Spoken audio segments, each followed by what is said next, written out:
Hutan bakau merupakan ekosistem yang sangat produktif yang memberikan banyak faedah kepada masyarakat setempat dan menyediakan iaitu peluang pembangunan sosioekonomi seperti perikanan, ekopelancongan, pemeliharaan biodiversity dan juga aquaculture, penyerapan dan juga karbon dan penstabilan pantai, dan pemahaman masyarakat terhadap kepentingan memelihara hutan bakau ini adalah amat perlu atas sebab kebergantungan manusia terhadap barangan dan perkhidmatan ekosistem bakau.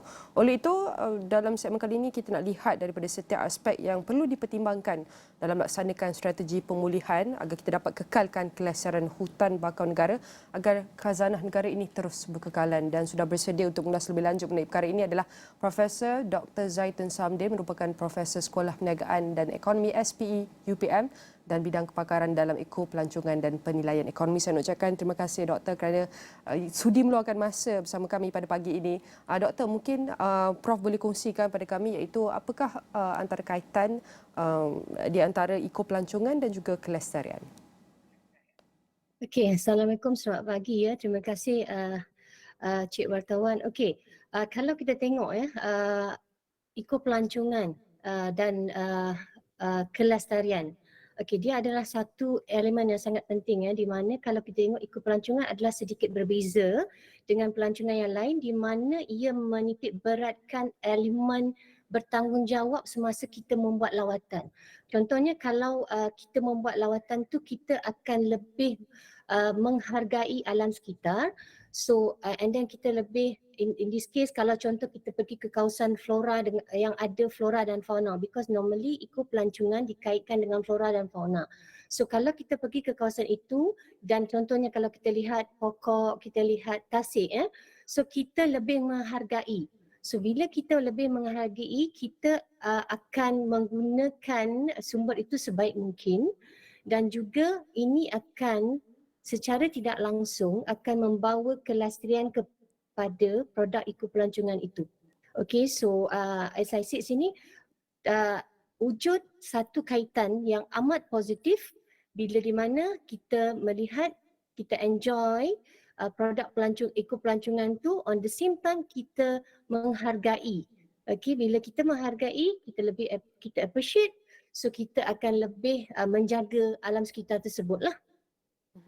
Jadi bagaimana sudah tentu kita nak pastikan kelestarian alam sekitar daripada pelancongan ini. Tapi bagaimana pelancongan dan juga iaitu bakau ini dapat mendorong kepada penjanaan ataupun pendapatan? Bila kita sebut penjanaan pendapatan, okey, saya ambil contoh Taman Rekreasi Paya Bakau Kampung Sejangkang ya. Okey, kawasan tersebut adalah sebelum ini adalah merupakan tempat pembuangan sampah.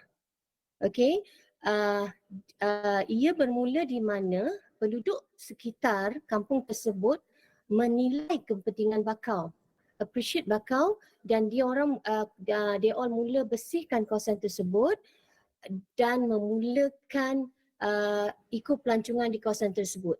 Okey, bila dia mulakan kawasan pelancongan tersebut, they all start memperbaiki, membina laluan jalan kaki, and then daripada situ kita lihat ia merupakan satu tempat alternatif untuk lawatan daripada masyarakat setempat. So contohnya kalau kita nak tengok bakau, kita boleh pergi ke situ. So daripada situ akan wujud contohnya elemen perniagaan, di mana bila kalau contoh orang datang, so kita boleh sediakan servis-servis yang terlibat, contohnya kita sediakan makanan, sediakan minuman, and also on the same time kalau kita tengok Taman Rekreasi Paya Bakau Sejangkang, ada projek di mana sekolah-sekolah ataupun company-company menjalankan CSR mereka. So di mana di situ mereka menjalankan aktiviti penanaman bakau.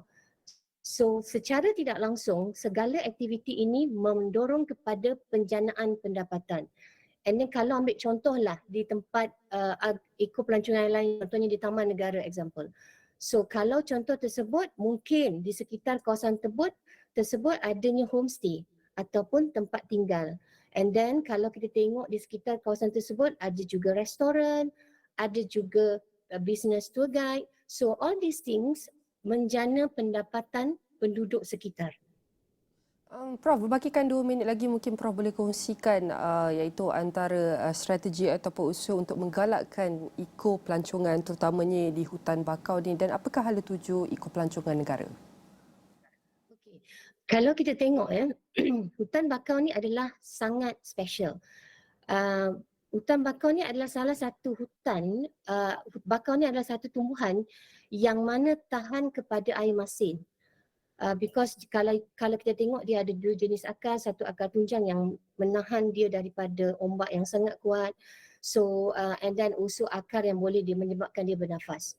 Okey, salah satu saya rasa faktor yang sangat penting adalah sense of belonging community kepada hutan bakau tersebut. Jika kita mempunyai sense of belonging, kita rasa kita part of the resources, so kita akan lebih menghargai. So that's why I relate balik contoh dengan Taman Rekreasi Paya Bakau tadi. So kalau kita tengok masyarakat setempat sangat sayangkan bakau tersebut. Bila dia sayangkan, dia akan pelihara.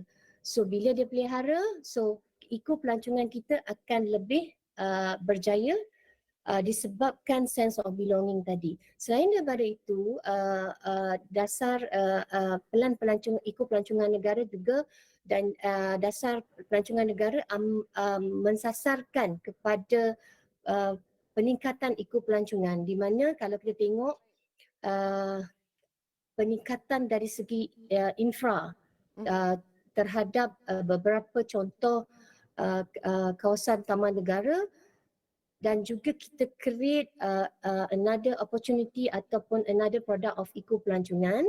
Selain daripada itu, kemudahan infra adalah sangat penting untuk kita akses ke kawasan tersebut. Baik. And then also facilities di kawasan tersebut lah.